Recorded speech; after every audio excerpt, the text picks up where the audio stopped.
Fala galera, tudo bom? Aqui quem tá falando é o professor Ariel Nascimento, tá?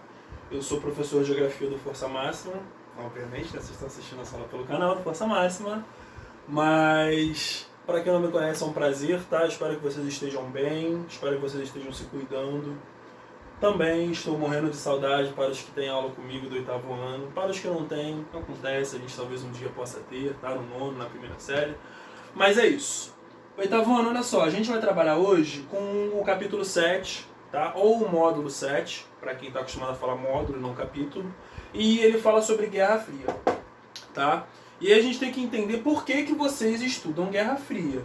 Gente, a Guerra Fria, ela é um fato histórico mundial. E aí quando eu falo mundial, né, eu estou falando para vocês que agora no oitavo ano vocês estudam muito a relação internacional, as políticas internacionais entre países, tá? No sétimo vocês pegaram muito lá a questão Brasil, hoje vocês pegam o mundo. Então vamos lembrar, por exemplo, do módulo 6.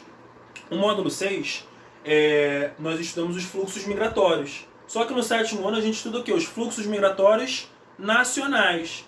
São os movimentos migratórios Nordeste, Sudeste, Sudeste, Sul, Sul, Sudeste, Centro-Oeste, depois Sudeste, Nordeste. Enfim, agora a gente estuda só o mundo, as relações políticas internacionais.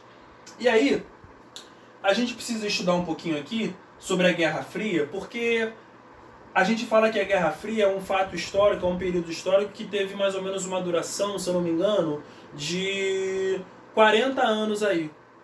Foi mais ou menos de 1950 até 1992. A gente tem um pouquinho mais de 40 anos, mas assim, foi muito tempo. E durante esse muito tempo a gente estuda muita coisa. Então eu quero que vocês fiquem tranquilos, porque essa aula é uma aula que vocês têm também na matéria de História.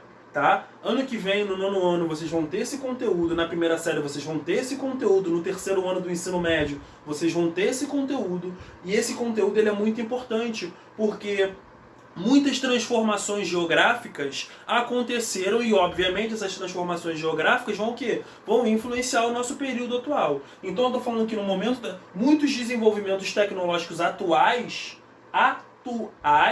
foram desenvolvidos na Guerra Fria. Tá? Eu coloquei aqui alguns tópicos, beleza?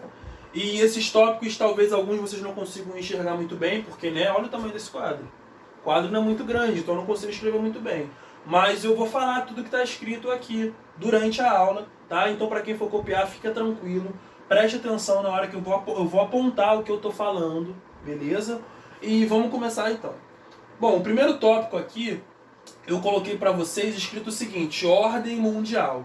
E o que seria a ordem mundial? Ordem mundial, turma, é a estrutura das relações de poder, basicamente. Então, quando eu falo, turma, como era a ordem mundial no século XVII, no século XVI? Bom, professor, a ordem mundial no século XVII, no século XVI era o seguinte: nós vivíamos num momento onde o mundo ele era dividido em colônias e colonizadores, ou seja, em metrópoles e colônias, aonde essas metrópoles elas eram categorizadas como países europeus, como Inglaterra, como França, como Portugal, como Espanha.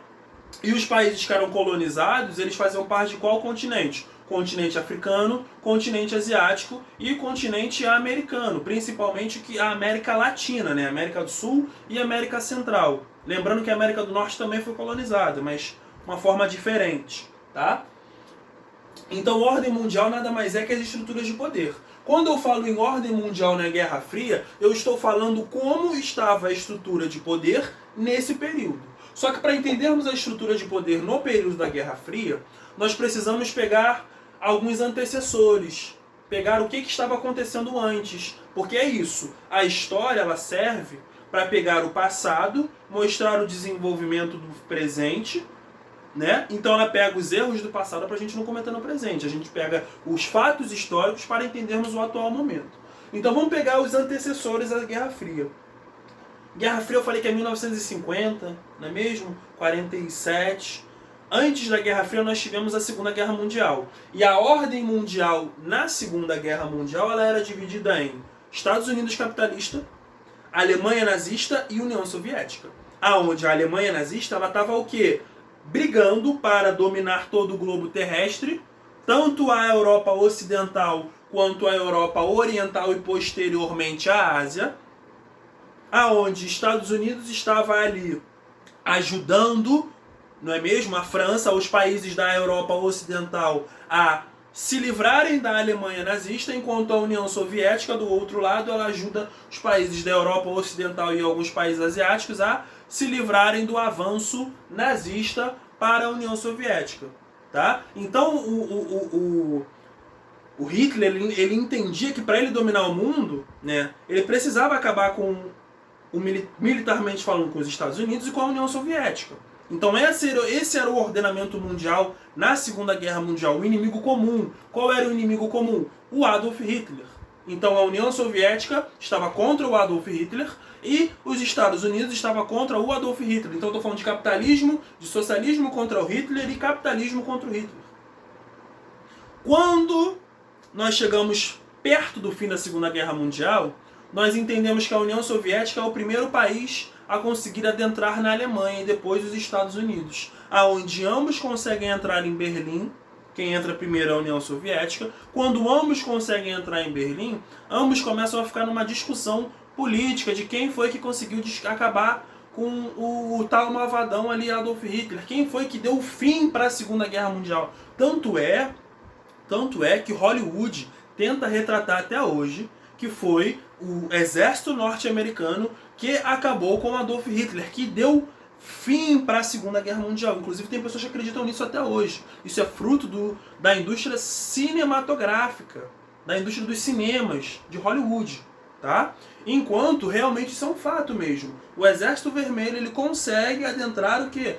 Primeiro em Berlim. Então, gente, de fato, a gente não tem um vencedor, não é mesmo? A gente tem vencedores. Ambos ali conseguiram ajudar o mundo, de certa forma, a se livrar da Alemanha nazista, do Hitler.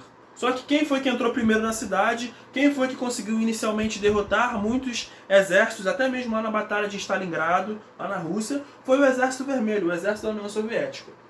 Tá? Então o ordenamento da Guerra Fria, ele não é mais dividido em 3, ele é dividido em 2. Porque agora a gente está falando que a Alemanha nazista não existe mais e que os países europeus que poderiam fazer parte, né, desse ordenamento mundial, dessa estrutura forte política, estão ali o quê? Destroçados, estão ali quebrados, estão ali primeiramente tentando se reconstruir com uma taxa de mortalidade, infelizmente, que estava muito alta. Morreu muita gente ali ao longo de diversos anos por conta da guerra. Então a Europa, o continente europeu, ele está pensando em se reestruturar.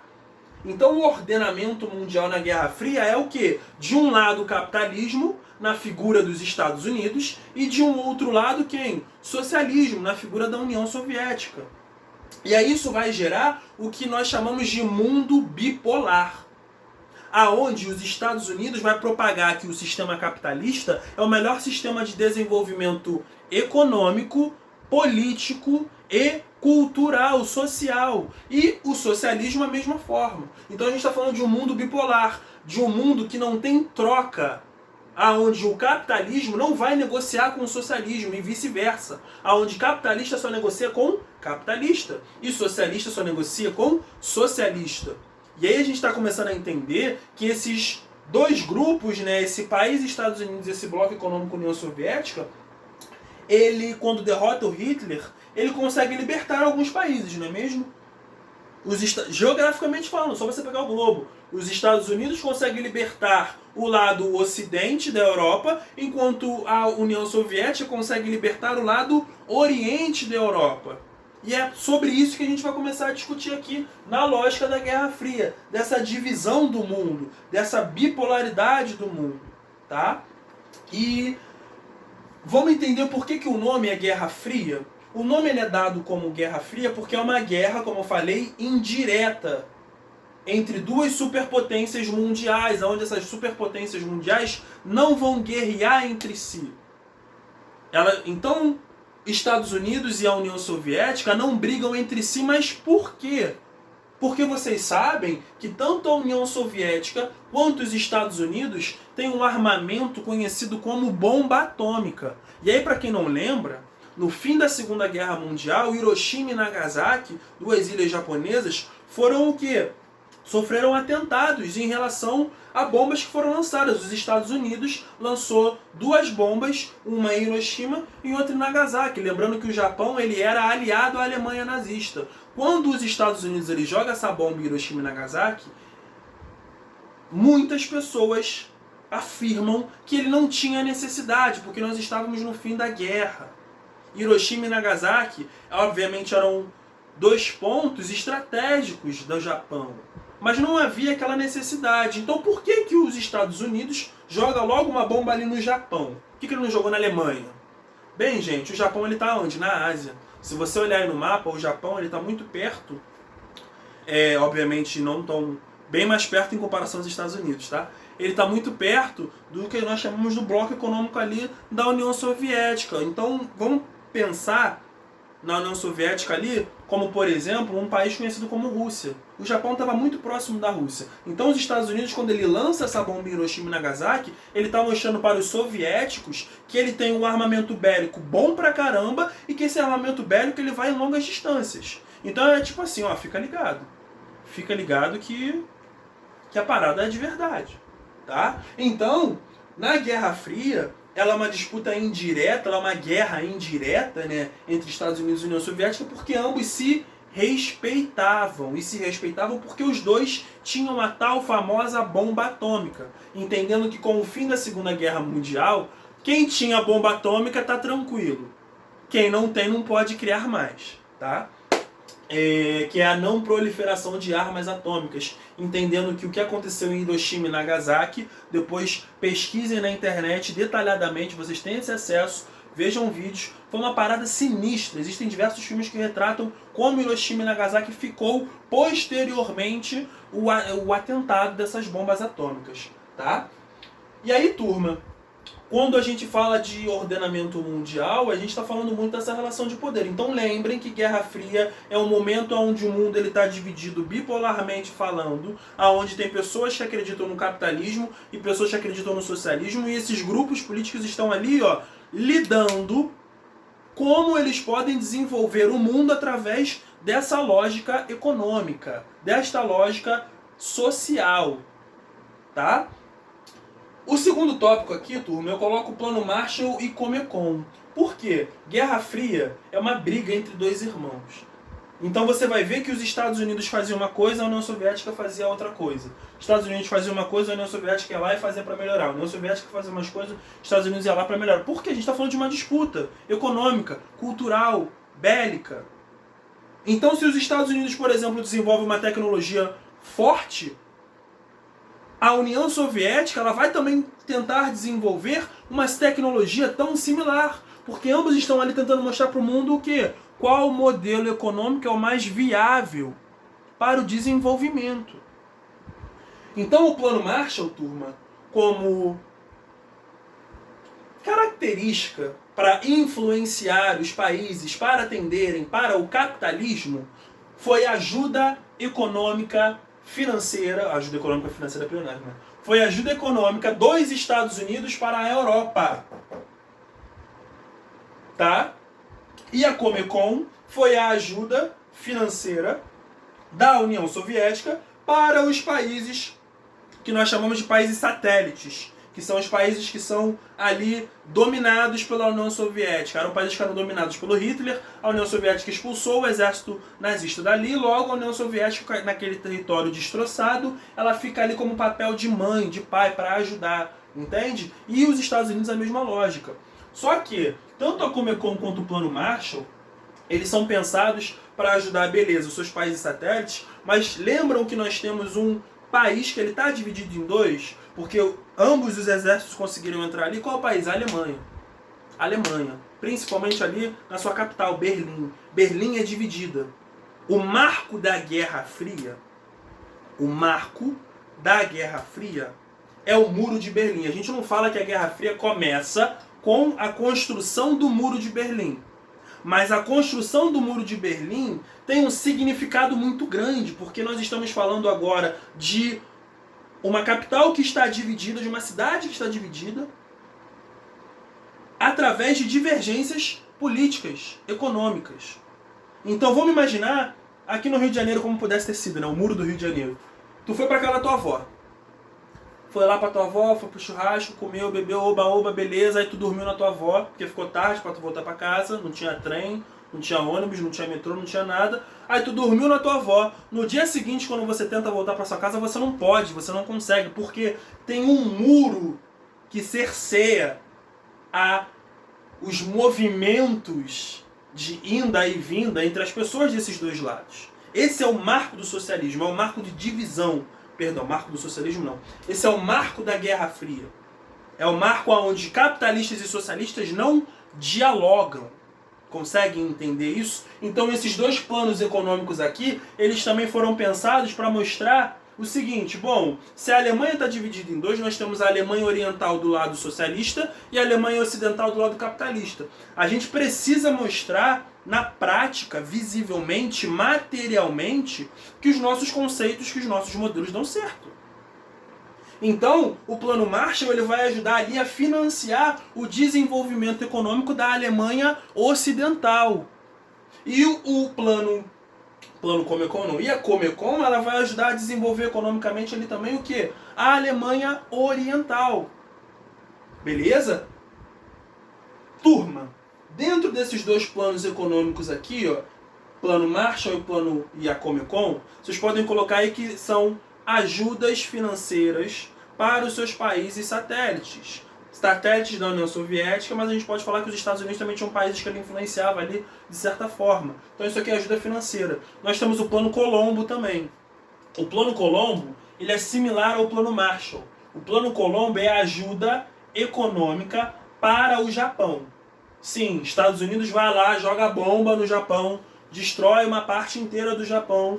E aí ele, obviamente, vai lá e fala: olha aqui, Japão, toma aqui um dinheiro aqui emprestado. E por que os Estados Unidos emprestou dinheiro para o Japão, gente? Porque o Japão ele está na Ásia.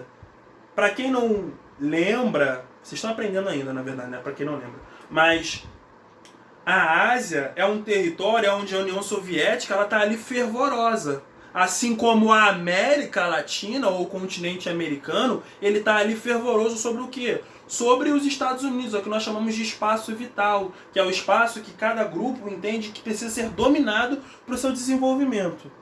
Tranquilo? Eu não vou discutir muito esse conceito não. Mas lembrem-se disso, Plano Marshall ele é a ajuda econômica para a Europa, feita pelos capitalistas Estados Unidos, e a Comecon é a ajuda econômica para os seus países satélites dominados pela União Soviética. Se nós temos a ajuda econômica, nós também temos a ajuda o quê? Militar. E aí que eu entro na diferença da OTAN, Organização do Tratado do Atlântico Norte, para o Pacto de Varsóvia. A OTAN ela foi criada pelos Estados Unidos. Ela foi criada pelo que nós chamamos da doutrina Truman. O que foi a doutrina Truman? Foi feita pelo presidente Harry Truman, aonde ele declara em 1947, no Congresso de Washington, que se for necessário, os Estados Unidos vai intervir belicamente aos países aliados em contrapartida ao socialismo. Então, se o seu país, se o Brasil, por exemplo, vamos pensar o Brasil. O Brasil é um país aliado da OTAN, dos Estados Unidos. Se o Brasil está tendo ameaça comunista, internamente falando, o que os Estados Unidos vai fazer? Vai mandar tropas aqui para o Brasil para ajudar as tropas brasileiras a combaterem os comunistas. Então, a criação da OTAN, nós falamos que é um marco também, assim como o Muro de Berlim. É um ponto que vai ali rasgar, vai ali delimitar a diferença entre capitalistas e socialistas. Porque a doutrina Truman, o Harry Truman, na criação da OTAN, está ali falando: nós não somos aliados dos comunistas. Então é a criação de um outro inimigo, é a ênfase em um outro inimigo, tá? E o Pacto de Varsóvia é a ajuda militar que a União Soviética, sim, também dá para os seus países aliados e para os países que estão dentro do bloco econômico. Tá bom, turma?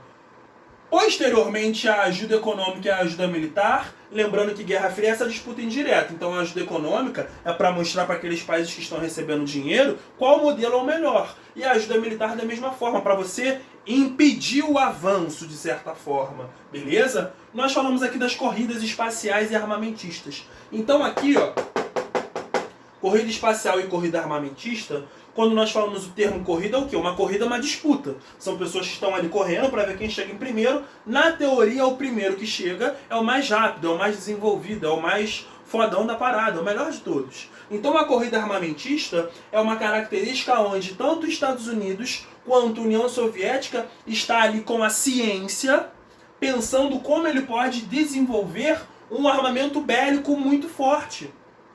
Então nós temos como característica dessa corrida armamentista, ao lado da União Soviética, a criação da AK-47, da Kalashnikov. Quem joga CS sabe o que eu estou falando. Enquanto nos Estados Unidos nós temos a criação da M16. Então eu estou falando que a União Soviética vem com seus cientistas e consegue desenvolver uma arma muito boa, que é a Kalashnikov, enquanto os Estados Unidos também conseguem desenvolver uma arma muito forte, que é a M16. Então a corrida armamentista, ele é um desenvolvimento tecnológico armamentista, bélico, mas não apenas criação de arma. Entendendo que um país que também possui uma estratégia de guerra boa, são países o quê? Fortes. Então a corrida armamentista é para mostrar aqui qual país tem o melhor armamento bélico no mundo. Entendendo que armamento bélico também é comparação, também é demonstração de poder, gente. Também é demonstração de poder. Se você tem um exército forte, tecnológico, isso é ótimo. Afinal, a Liga da Justiça, esse desenho retrata muito isso, mas vários outros tentam retratar. O quanto que, por exemplo, a criação de super soldados, não é mesmo? Por que a gente fala muito de super soldados? Porque é aquele desenvolvimento da ciência que tenta criar soldados que são imunes à fome, imunizador, atiram 100%, enfim, são máquinas que são pensadas para o melhor o quê? Para a melhor estratégia de guerra. Tá? Aquele filme Soldado do Futuro, não lembro o nome do filme, mas é com o Arnold Schwarzenegger, né? Que ele vem do futuro e tal, enfim, eu pensando muito nisso, né? Que a ciência ela vai desenvolver um armamento bélico tão forte, e esse armamento bélico ele é pensado, né, na lógica de demonstração de poder. Quanto melhor for a sua estratégia de guerra e quanto melhor for a sua arma, em teoria, mais poder você tem, tá? Mas a gente vai ver aqui que não é só isso não, beleza? A corrida espacial, turma, ela também é uma outra difusão desse financiamento, desse investimento da ciência. Só que aqui agora na área espacial, tá? E aí a gente está falando de alguns pontos históricos. Por exemplo, a União Soviética foi o primeiro grupo que conseguiu lançar o homem e um ser vivo em torno da Terra, ou seja, para entrar em órbita. A União Soviética consegue mandar a cadelinha Laika e também consegue mandar o Yuri Gagarin para o entorno da Terra, para orbitar ao longo do planeta Terra.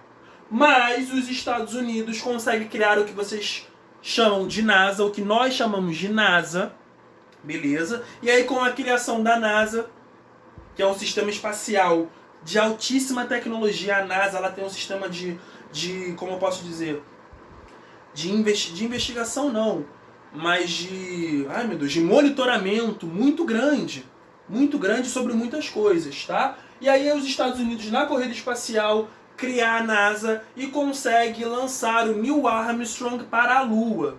Então a gente fala aqui que nessa corrida espacial os Estados Unidos saem como vitorioso, porque ele manda o cara para a Lua, e para além dele mandar o cara para a Lua, o cara ainda consegue o quê? Tirar foto. Aquilo dali ainda é passado para a televisão, entende? Os terraplanistas falam que isso é mentira, mas isso não é mentira, a ciência está aí para comprovar, tá? Então a corrida armamentista foi o desenvolvimento tecnológico bélico, enquanto a corrida espacial foi o desenvolvimento tecnológico e espacial, tá? E aí, obviamente, eu falei de AK-47. A AK-47 é uma arma que é utilizada até hoje. Falei de M16. M16 é uma arma utilizada até hoje. Falei que na corrida espacial o homem foi lançado para a Lua. Hoje, 90% de toda a nossa tecnologia é feita através de satélite.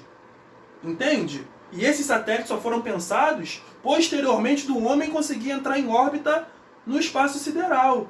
Então, assim, Guerra Fria é um conteúdo muito importante. Voltando a dizer por quê. Muito da tecnologia de hoje foi feita nesse período aqui, de 40 a 45 anos de duração, mais ou menos. Então, assim, gente, vocês vão estudar isso em outros momentos também.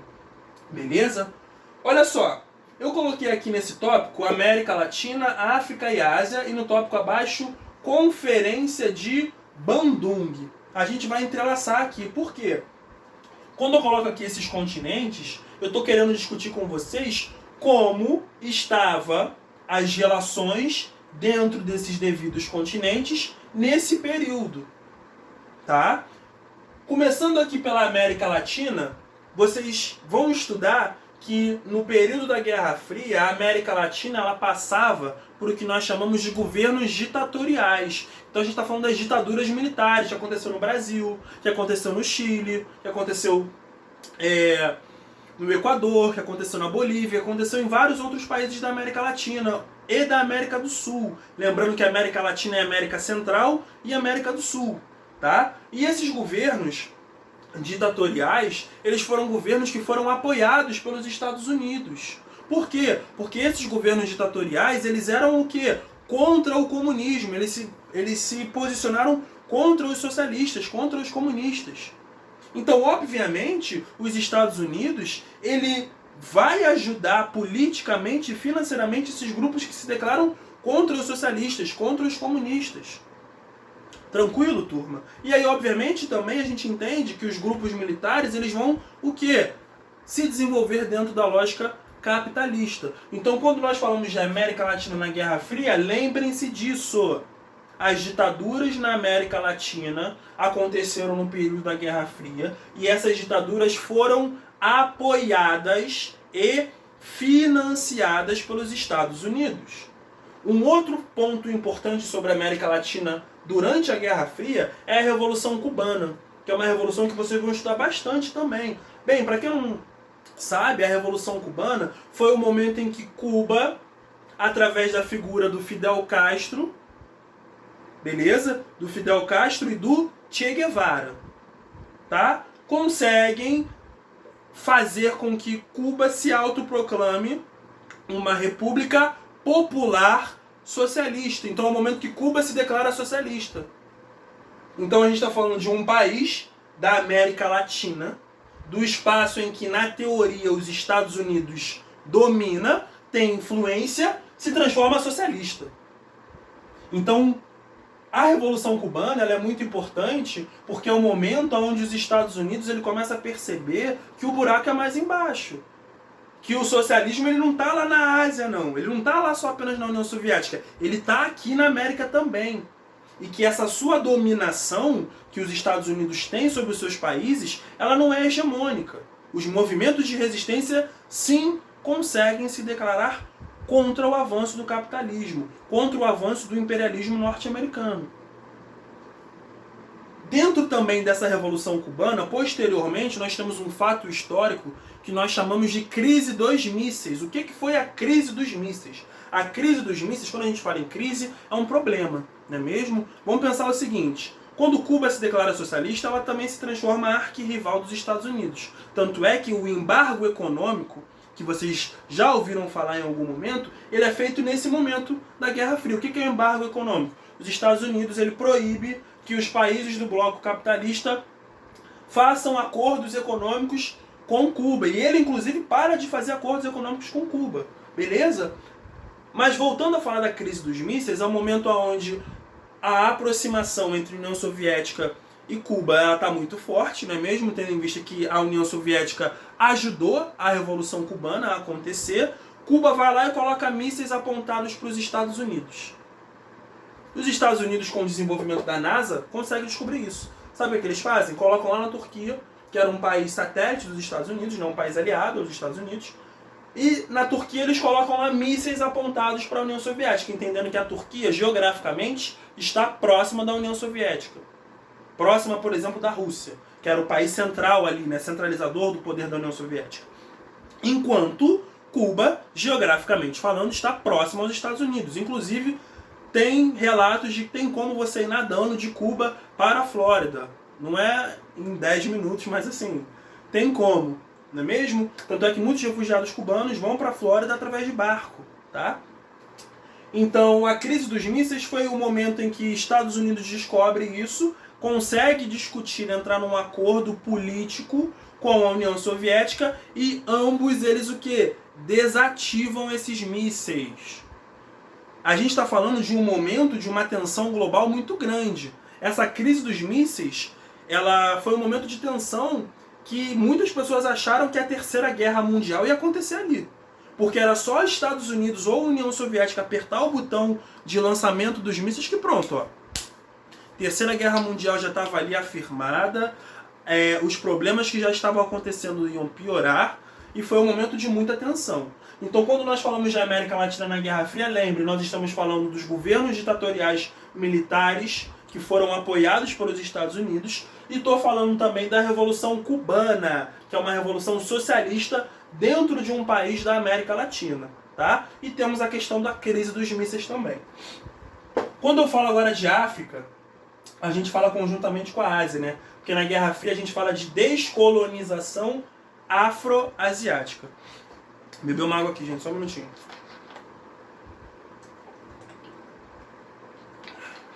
Se hidratem. Turma, então, quando a gente fala de descolonização, a gente está falando que anteriormente esse continente, né, esses continentes, eles eram colônias. Então a gente está falando de, quando a gente fala de colonização, a gente lembra que a Europa, não é mesmo, era o principal país, perdão, Europa não é um país. A Europa era o principal continente, o quê? Colonizador. E aí na Segunda Guerra Mundial, o continente europeu ele está devastado, gente. Então não tinha como, por exemplo, a França cuidar das suas colônias africanas, porque a França ela está se preocupando em reestruturar as suas estradas, reestruturar os seus prédios, as suas casas. Ela está pensando em reestruturar a sua economia, as suas populações. E isso serviu de impulso para os movimentos de resistência africanos, por exemplo. Então, quando a gente fala de África, a gente está falando das revoluções dos países africanos, da independência, da formação desses países. Quando eu falo formação, não é que eles não existiam antes, mas esses países antes, eles tinham o domínio europeu. Agora nós estamos falando que esses países internamente estão tendo disputas políticas, aonde essas disputas políticas estão sendo o quê? Financiadas. Por um lado, Estados Unidos e por um outro, o quê? União Soviética. E esse financiamento, ele vem muito na lógica armamentista. Assistam o filme Senhor das Armas. Ou, eu ia falar Lord of Rings, né? Lord of Rings é Senhor dos Anéis, nada a ver. Assistam o filme Senhor das Armas com Nicolas Cage. É um filme muito bom, que ele retrata a consequência dessa corrida armamentista, mas principalmente o que? O financiamento bélico que a União Soviética dá, mas os Estados Unidos também, para grupos internos desses países africanos. Então a gente, na aula, né, de Guerra Fria, a gente pode pegar, por exemplo, né, um país conhecido como Congo, onde a gente fala que acontece a Revolução do Congo, onde nós temos dois grupos africanos, congoleses, que estão ali disputando o quê? O domínio político. Aí vamos parar para pensar. Dois grupos ou vários grupos. O grupo que dominar, ele tem uma vertente política, ideológica, econômica, social, cultural. E aí os Estados Unidos ele está financiando um grupo para que ele entre no poder e, obviamente, ele desenvolva aquele país dentro da lógica capitalista. Quando a gente fala de Ásia, é a mesma característica. Só que quando eu falo de Ásia, eu estou falando da Revolução Chinesa. Estou falando, por exemplo, também da Guerra da Coreia, da Guerra do Vietnã. E o que são esses fatos? Aqui na Ásia, né, nós tínhamos um domínio muito grande da União Soviética e o Japão tentava dominar também. Por isso que o Japão se aliou à Alemanha, tá? Aonde a Alemanha ia dominar a Europa, uma parte da Ásia, né? E o Japão ia dominar aquela outra 90% da Ásia, tá? Como política de extração de matéria-prima, muito naquela lógica colonialista mesmo, neocolonialista. Então, quando a gente fala de Ásia, o principal ponto a ser estudado é a Revolução Chinesa. que é uma revolução que acontece assim como em Cuba. Se a gente for botar num fato histórico, a Revolução Chinesa ela vem antes da Revolução Cubana, tá? A Revolução Chinesa é uma revolução onde a China ela se transforma agora num país comunista, e essa transformação ela vem na figura do Mao Tse Tung. Então o Mao Tse Tung ele entra no poder na China e ele transforma a China numa república socialista, tá? E aí, obviamente, essa transformação chinesa, essa revolução na China, né, essa transformação econômica, política, social, ela influencia com que outros países asiáticos também tentem fazer essa revolução, como por exemplo a Coreia. A Coreia, historicamente, ela já era dividida em Coreia do Norte e Coreia do Sul. Só que a Revolução Chinesa fez com que a Coreia do Norte, que é comunista, invadisse o território da Coreia do Sul, que era capitalista. E aí os Estados Unidos vai lá e ajuda a Coreia do Sul, fazendo com que a Coreia do Sul retorne para os territórios que foram tomados, tá? Mas essa guerra, ela não tem um fim. Até hoje a Coreia do Norte e a Coreia do Sul ela é dividida, eles não guerreiam mais entre si diretamente, mas são dois países com vertentes políticas e ideológicas totalmente diferentes. Totalmente diferentes. A gente fala também, no quesito da Ásia, muito sobre a Guerra do Vietnã, que é uma guerra que possivelmente vocês não estudaram, obviamente, mas vocês já ouviram falar. Por quê? A Guerra do Vietnã é televisionada. Então é uma guerra que passa na televisão. Não é uma novela, não, tá, gente? Não é que tinha uma novela de guerra, não. Mas os soldados, eles tinham câmeras, eles podiam gravar. Então os jornais, eles gravavam tudo e postavam ao vivo. Então a Guerra do Vietnã, ela é muito famosa porque, primeiro, ela foi televisionada. Segundo, foi a guerra que os Estados Unidos agiu diretamente. Foi a única guerra que os Estados Unidos mandou soldados para combaterem os comunistas. Aonde o Vietnã do Norte era comunista e o Vietnã do Sul era o quê? Capitalista. E a guerra foi no Vietnã do Sul. Então os Estados Unidos, ele manda suas tropas para o Vietnã do Sul. Sim, foi a primeira guerra que os Estados Unidos entrou ali diretamente. Mas ele não entrou diretamente contra a União Soviética, ele entrou contra os Vietcongs. Eles entraram contra os vietnamitas que estavam ali a favor do sistema socialista, tá? E por que também a Guerra do Vietnã é muito conhecida? Porque os Estados Unidos perdem. Foi os Estados Unidos prepotente, achou que ia chegar lá no Vietnã, ia destruir tudo, ia acabar tudo, porque eles têm muita tecnologia bélica, então achou que ia ser fácil. Só que os Estados Unidos não estudaram a geografia vietnamita. Não estudaram que o Vietnã ele é um país, né, que apresenta uma floresta equatorial, assim como a floresta amazônica, muito densa. Então é uma floresta muito úmida, que chove muito, que você não enxerga direito. Então, um outro ponto que eu falei da corrida armamentista, lembra da K-47? Então, a K-47 ela foi uma arma que foi utilizada pelos Vietcongs, né? A K-47 é uma arma que se você entra debaixo d'água, ela atira, enquanto a M16 não. A K-47 é uma arma que se você entrar num manguezal e você sair daquele manguezal, aquela arma ela está funcionando ainda. Então ela tem um tempo de vida muito útil, muito grande, enquanto a M16 não, é como se fosse dois telefones. Pensa que hoje os telefones cada vez mais modernos, do jeito que eles são, eles têm um tempo de vida o quê? Menor. Enquanto os telefones da minha época, ali dos anos 2000, no início dos anos 2000, eram telefones gigantescos que possivelmente devam funcionar até hoje, tá? Então assim, gente, a Guerra do Vietnã ela é muito famosa por isso. Primeiro, porque ela foi televisionada. Segundo, porque os Estados Unidos entrou diretamente, mandou suas tropas. E terceiro, porque os Estados Unidos perdeu. E quem foi que ajudou, né, os Estados Unidos a perder essa guerra? Um general chamado Ho Chi Minh. O Ho Chi Minh ele desenvolveu técnicas de guerrilha que os Estados Unidos não preveu, não conseguia lidar contra, que foram os bunkers. Então os bunkers. O que foram os bunkers, né? São os túneis subterrâneos. Então imagina, tu tá ali no meio da floresta, de repente sai um vietnamita debaixo de um túnel e te atira. Aí tu entra nesse túnel para buscar esse cara, tu entra numa trap. Tu entra num túnel que tá cheio de escorpião, cheio de cobra. Então os caras, por um vasto conhecimento geográfico sobre o seu território, né, eles conseguiram ganhar a guerra. Então foi uma guerra que os Estados Unidos perdeu por prepotência. E essa guerra no Vietnã gerou um movimento conhecido como o movimento Peace and Love, que é um movimento norte-americano, que é um movimento faça amor, não faça guerra, que é quando a sociedade norte-americana realmente percebe que os seus filhos, os seus netos, os seus bisnetos estão sendo enviados para uma guerra que não tem sentido algum. Por que que os Estados Unidos foi interferir na guerra do Vietnã? Por quê? Por quê? Entende? A gente sabe o porquê. A gente entende que ele foi interferir porque ele não queria que a loja comunista prevalecesse naquele país. Mas ele não tinha a obrigação alguma de interferir ali dentro daquele território. E ele interferiu e se ferrou muito, muito.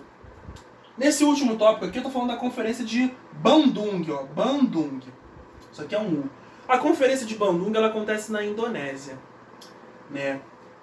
E aí quando a gente fala dessa conferência, ela é uma conferência que ela discute muito o desenvolvimento econômico dos países africanos e asiáticos, entendendo agora que o neocolonialismo está muito fraco, como consequência da Segunda Guerra Mundial. Então os países africanos e os países asiáticos, eles não estão querendo se desenvolver. Na conferência de Bandung fica determinado que eles não estão querendo se preocupar com capitalistas ou socialistas. Eles estão querendo se preocupar com o desenvolvimento interno de cada país. E aí é aqui, nessa conferência, que surge uma regionalização conhecida como países de terceiro mundo. Lembram da aula de regionalização, oitavo ano? Que vocês pegaram? Das antigas regionalizações e das novas? Quando a gente fala de uma regionalização antiga, que a gente fala de países, sobre o desenvolvimento econômico. Países de primeiro mundo, quem são? Exatamente, os países ricos capitalistas. Países de segundo mundo são os países socialistas. E os países de terceiro mundo? São os países o quê? Pobres, capitalistas. E essa nomenclatura países de terceiro mundo é pensada aqui, ó, na conferência de Bandung. Entendendo que agora a África e a Ásia, com as suas revoluções, né, com a independência de muitos países, agora são países que estão aí à mercê desses modelos políticos e econômicos, mas eles, como consequência do colonialismo, do neocolonialismo e do imperialismo, eles estão o quê? Muito subdesenvolvidos, eles estão ferrados. Porque eles foram muito o quê? Expropriados das suas riquezas. Beleza? E aí a gente vai entender o seguinte: quando nós falamos de Guerra Fria, nós estamos falando da velha ordem mundial. A velha ordem mundial ajuda a entender, por exemplo, que o mundo já foi dividido em capitalistas e socialistas, de uma forma bem genérica. Hoje existem países socialistas no mundo? Sim. Mas dá pra você contar nas mãos. Numa mão, inclusive. Tranquilo? Turma. Então, oitavo ano, essa aula foi sobre Guerra Fria. É uma aula extensa. É uma aula que vocês têm na matéria de História. E é uma aula que a partir de agora vocês vão ter aí, ó, ao longo do período escolar. Beleza? Tamo junto.